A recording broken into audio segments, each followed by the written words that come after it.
Masale Aziba, one of the team at AfroInvest is still here to continue the second part of the conversation around the global market volatility and what lessons are we bringing back home here. Thank you. And just to stop you before the break there about that report about 2 weeks ago from AfroInvest about the behavioral pattern, if you want to put it that way. Maybe just a bit of analysis, what you guys put in that report about how foreign investors behave and what do I need to watch out for to find out, to have an idea when they're coming in and when they're flying back out. Yes, so thank you. Like I mentioned, we had an investment strategy that was centered around trading activities of foreign investors, especially in the equities market, the stocks that they are known to take position in. And across the various sectors in the market, in banking space, we had Guarantee and Zenith. For the consumer goods, we had Guinness, Nigerian Breweries, Nestle, and PZ as well. Historically, we've seen that foreign investors, when they come back to the market, they take position in those stocks. And reasons are not far-fetched. If you think about the likes of Nestle, PZ, Unilever, Guinness, and their foreign affiliations. So more often than not, you see the pricing of these stocks trading at premiums to what their domestic counterparts are trading at. And this is one trend that we've noticed from foreign players. So I should watch those guys at any point in time, shouldn't I? Well, yes, if you are going to, it's a purely sentiment-based sort of strategy. Yeah, there are a lot of sentiments in the market. You know, you have your fundamentals, you do technical, you do analytics and whatever.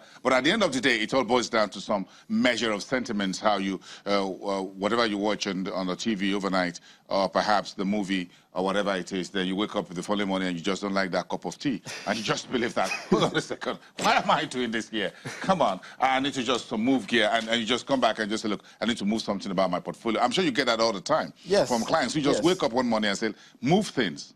Yes, I mean, you get some calls from some clients and then you make a particular recommendation and they're like, I don't want to buy this stock because of this person or because of this thing, because of...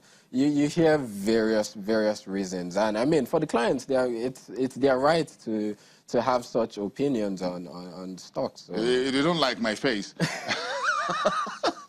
They don't like Boston's face. I say just don't buy Boston Business shares because Boston Business PLC. Don't buy that. Okay, but again, let's move to let's shift gear to the. Technical analysis. We saw a little bit of a deeper swell in the global debt market over the last 2 days as well.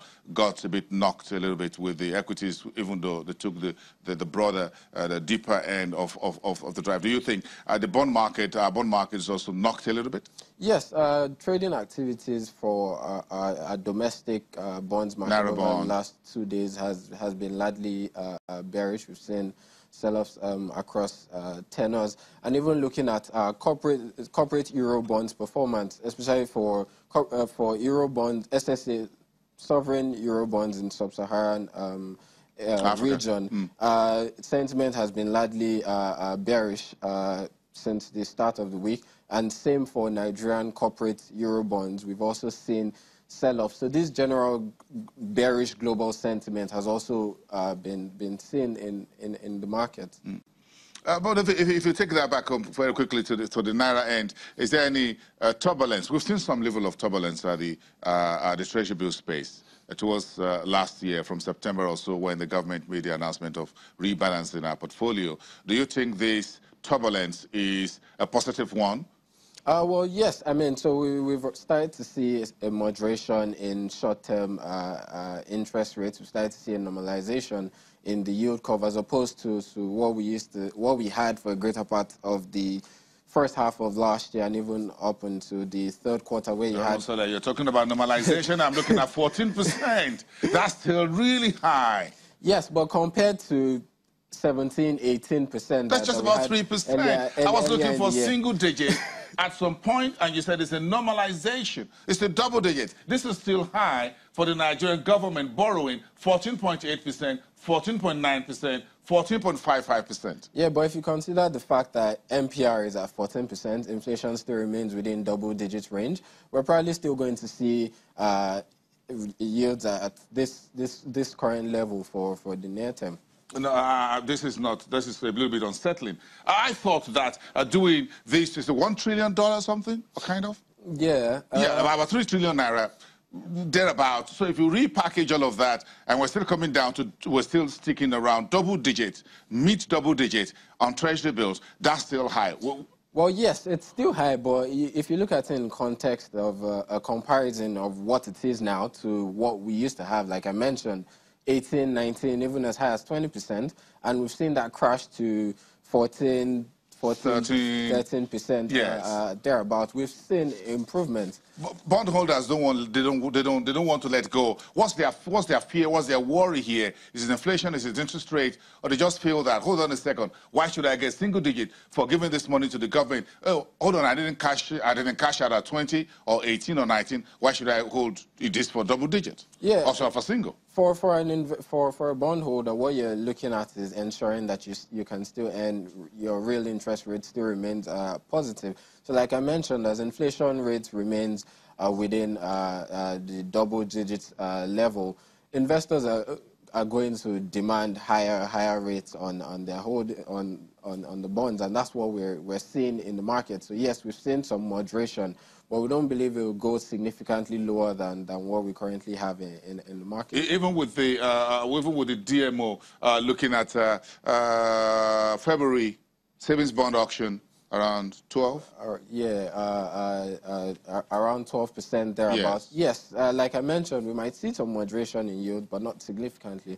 Because if you think beyond just investing in fixed income market, there's still opportunities in the equities market. So investors are playing on both ends of the market, all in a bid to ensure that they maximize their returns as much as possible. Who's interested in yields on treasuries and bonds at this rate? Institutional, retail investors? Well, for both parties, for retail investors, they're obviously still demanding higher rates on their investments. No, they do, because I got folks who give me a call or just along the corridor and say, hey, Boston, because they're looking at 20%. Yes, you still have they were looking at 20%. You still have a lot of retail investors who are demanding such rates. Because if you think about the fact that for most of these retail investors, the periods in which they actually came into the market when the awareness of treasury bills was on the rise was when we had high rates. That was when I was getting a call. High rates in the market. And that was a rear view mirror. Exactly. You think those days are gone? So it seems like those days are gone, but we still have investors that are still demanding for these higher rates. But sadly, they're not going to. You're not going to get treasury bills at 20. They're not going to get that. Yes, because at 20 last year, I can write off my inflation and the MPR, and I'm looking at something around 6%. 6% thereabouts. Yes. Your real returns, but we've seen all that moderate now. So it has still an appetite out there, therefore, for treasuries and bonds from retail investors, folks who are, well, if you're on my level, I don't know, but or folks who are lower, who feels that a 10,000 naira, 20,000 naira, 50,000 naira can still get them some decent returns by lending that money to the government. Everybody wants to do business with the government. Everybody wants to lend money to the Nigerian government. Well, if you also look at the budget and plans for borrowing, you can understand why everybody will be willing to lend. Because whatever happens, you get paid. Essentially, whether the budget performs or not, you get paid. There's little to no risk as long as Nigeria as a country stands. The chances of you losing any of your investments is rather low. So yes, there's still appetite for these fixed income instruments, because if you even look at data from primary market auctions, you can see the volumes of funds that keep on hitting the market over subscriptions across the instrument. So yes, demand still remains quite high. So, but I can position for a likely dip. One of the new reports from PwC, which is, of course came out yesterday, was looking at an NPR haircut Not you. I like that nice Afro hair you have there. Maybe for me.